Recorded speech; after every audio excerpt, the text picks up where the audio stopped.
Sasa Rigiji hakuna ubaya ya watu kuzungumza. Wacha watu wazungumze.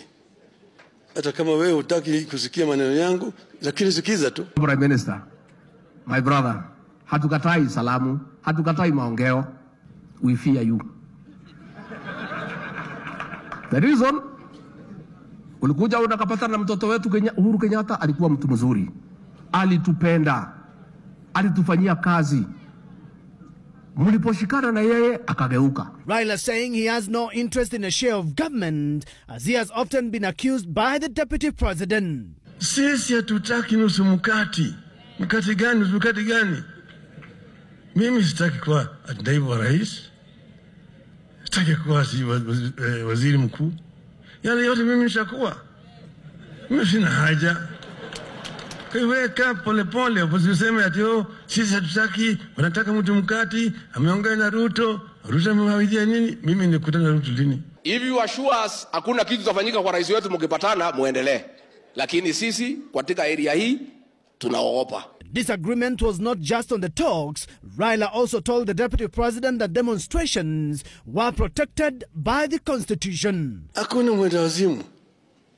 Hakuna mtu anaweza kujitokeza na kwenda barabarani kufanya maandamano kama hakuna shida. Hii katiba tuko naye ililetwa na maandamano. Wakenya wanajitokeza kama hawezi kukubaliana. And that is why we allowed you and your people to do it. But what you did was not demonstration. Ilikuwa ni kuharibu mali ya Wakenya. Ilikuwa ni kupora mali ya Wakenya. Ilikuwa ni wizi ya mali ya watu ya Kenya. Ilikuwa ni kupiga polisi na mawe. Those were not demonstrations.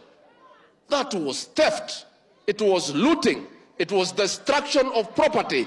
That cannot be allowed in this republic. Deputy President saying Azimio protests were aimed at undermining President William Ruto's administration as the cost of essential commodities had been higher under the Kenyatta administration. Yet there were no protests. Sisi tumetuma Kimani Ichung'wa, wewe umetuma Kalonzo waendelee. Piga tu kelele kutoka asubuhi alafu mwende nyumbani, no problem. Lakini kuguza mali ya mtu, mwe. Hasa, hata kama mnataka kuharibu ya Wakenya, muharibu kwenu. Ubaguzi ya kikabila ambayo mnajaribu kuleta hapa, mwacha hiyo. Kenya ni moja. Sisi zote ni Wakenya. Rigathi during his speech flashed the Mau Mau land card in Odinga's face. Wewe umejulikana kwa kupigania haki ya Wakenya wale wanyonge. Ningekuuliza kwa heshima, uige baba yako. Pigania mashamba ya Mau Mau. Na wale ambao wako na hiyo mashamba unawajua ni marafiki zako. Utusaidie hapo. The two leaders eulogized the late General Mathenge as a true fighter, patriot and